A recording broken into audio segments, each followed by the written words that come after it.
Hello everyone. My name is Tori. Welcome to my channel if you're new here, and if you've been here for a while, welcome back.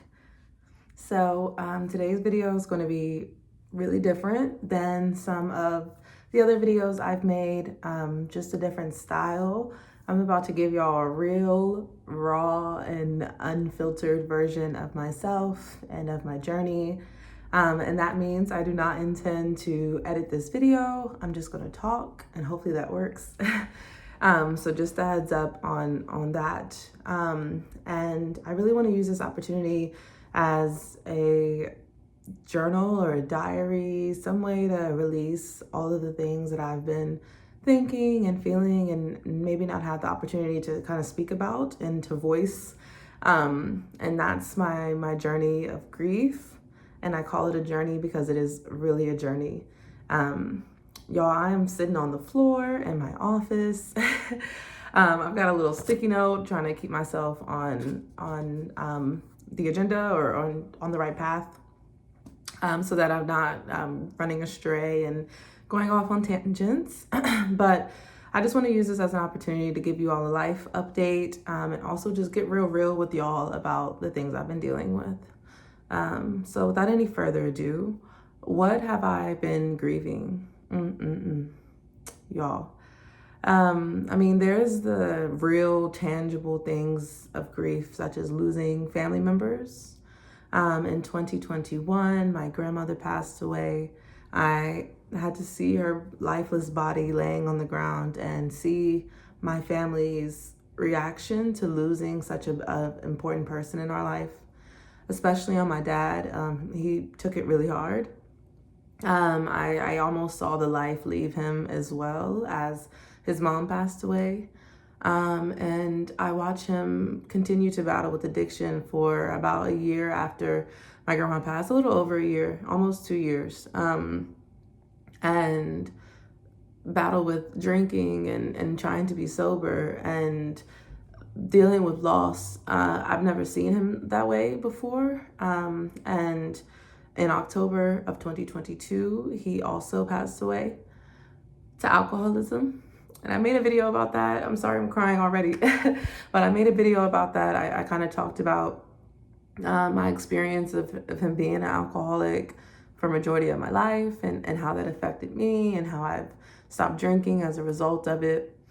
And then recently in March, at the end of March, my sister passed away. We had the same dad, we had different moms. Nevertheless, she was still my sister. I went and visited her in Costa Rica in January because I hadn't seen her in years, and I knew that her condition was getting worse. And after my dad passed, I'm like, there's no reason why I can't use my passport and go visit her. So I spent my birthday with my sister in Costa Rica, and I somehow knew this might be the last time I see her, and it was. She had a rare disease that she had been dealing with her whole life, basically since the age of like 7 or 9. I had to also watch her kind of change from, a normal kid and running around with me. Oh my gosh, Slack, leave me alone. But yeah, I had to deal with that, and see her kind of change and lose her ability to navigate life, to be able to walk and live a normal life. She is bedridden for the last several years of her life. And all of this to say, regardless of if someone's old or if someone has an addiction or a rare disease, it does not make it any easier to deal with their death. And even knowing that we all have to die, none of that makes it any easier. And it has been extremely challenging to have death so close to me. And when life continues to just keep moving and growing and going, and it seems almost sometimes you can't stop all that, like life is going to keep lifing, and you have to keep navigating life without important people around you, and navigating life with these feelings of grief and the emotions that come with the waves of grief, because it truly comes in waves. There'll be some days that I'm like, absolutely fine, and maybe I don't think too deep about it. And then there's some days like today when it just weighs so heavy on me. It's like I need to talk, I need to say something, I need to get this off my chest. I wonder if I should close my laptop because they keep pinging me. Let me see. Okay, so that should at least stop the notifications. I'm recording this on my lunch break. Okay, but beyond grieving, actual people passing away, I've also had to grieve just like old versions of myself. I've had to grieve friendships, things and dreams and goals of mine that haven't kind of come to fruition. I've had to grieve that as well. For example, I was applying for PhD applications late last year, and then my dad passed away, and I thought, okay, I need to put a pause on this or stop this journey altogether and be with my family, focus on myself. And after that, I'm like, but this is something I really wanted, and it felt so close, it felt so real, it was almost here, So that, and then, there's friends that I was friends with 6 months ago before my dad passed away that I'm no longer friends with anymore for whatever reason. But you have to grieve those losses too of friendships and people in your life that were really important and pivotal. Honestly, I mean, there's people that I have long stopped talking to. I mean, I don't know, a year, multiple years, and our relationship just hasn't been the same, or is non-existent. And I'm also grieving that. And I realize that in some moments, like I said, I'm okay. And then some days it's like, damn, I really miss you. And I miss the connections that we had and the memories we made and the growth that I experienced as a person because of you being in my life, and all these things. Like it just all piles up. And it felt like, especially when my dad passed away, it felt like I lost a lot. I didn't realize it in the moment, but it was around like January or February of this year, and it really hit me. And I'm like, wow, like I barely have friends. I don't have the connections I used to have. I don't have my dad, like that's some deep stuff to kind of process and work through. So that's what I'm grieving. And how am I feeling? I mean, obviously, as you can see, I am hella emotional. And again, some days are a lot better than others. And some days turn into weeks of just deep sadness that I really honestly can't explain, other than that it hits your core. Like you can feel it in your chest, in your stomach. Sometimes I feel like I need to throw up because it's like my emotions are just that heavy. Sometimes I feel like I can't even breathe because it's like, hold on, like you wish you could just put a pause on things and on life, but you just can't. Sorry, y'all. I had a feeling it would get like this. But yeah, this is, like I said, real, raw, and unfiltered.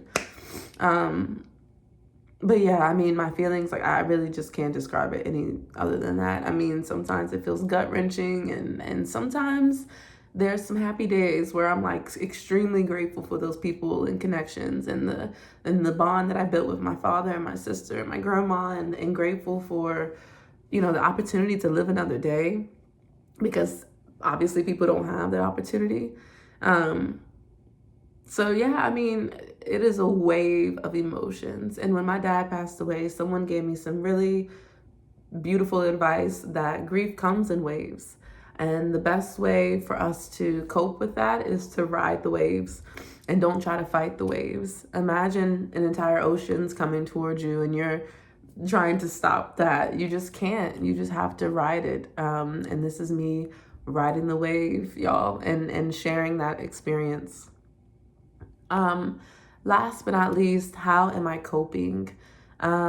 Recently, I'd say over the last 4 to 6 weeks, I've started working out a lot more and regularly. I'm working out at least 5 days out of the week. And that looks different. Some days I'm in the gym. Some days I'm practicing and working out with my track and field team that I coach. Sometimes I'm going for walks out in nature when the weather allows. So just all kinds of different things, but ultimately trying to move my body and let my emotions work through those motions, if that makes sense. I notice sometimes when I work out, like I want to scream or cry or like work even harder because of the things that I'm feeling. And it's been the best way for me to start channeling all of these emotions in a physical way and like I said, move through all of it. So that's been a really, really important thing for me. And I think I'll continue to do that. And I know that I need to see a therapist. I know I need to see a therapist. But it's just been difficult because, I mean, it's so daunting, like finding the right therapist, explaining what you're going through and what you need help with. And it really comes down to dedication and committing yourself to that. The financial piece is also a thing. Like, I don't want to spend money on someone that I don't vibe with. And now I've just wasted money, you know? But I know that it's something I need to do. And I always get reminders from my company of like, let's do your wellness check-in, and like these are some therapists that are suggested for you. So like I know that the resources are out there. I just need to kind of like really encourage myself to do it and acknowledge I can't self-heal always, no matter how much I think I can. But that's like a next step for me, and I don't know what that's going to look like. And I'm more than happy to keep you all updated on my journey of finding a therapist and how therapy is working for me. But yeah, for now, I've been moving my body. I've been trying to give myself grace. I've been riding the waves. I've been feeling those feelings, and here we are. Grief diary number 1. So thank you for watching. I know this was intense. This was really like a dump of my feelings, I know. And I will try not to make this too consistent because I love some structure and I love fun and exciting content like we all do. But I also just need to get real with y'all and be real with myself and be honest about where I've been, what I'm doing, and hopefully you all can feel me on that and give me some grace as well. But thank you so much. If you enjoyed this video, even though it was deep, give me a thumbs up. If you haven't subscribed already, it's time to do that now. And I will speak to you all next time. Bye.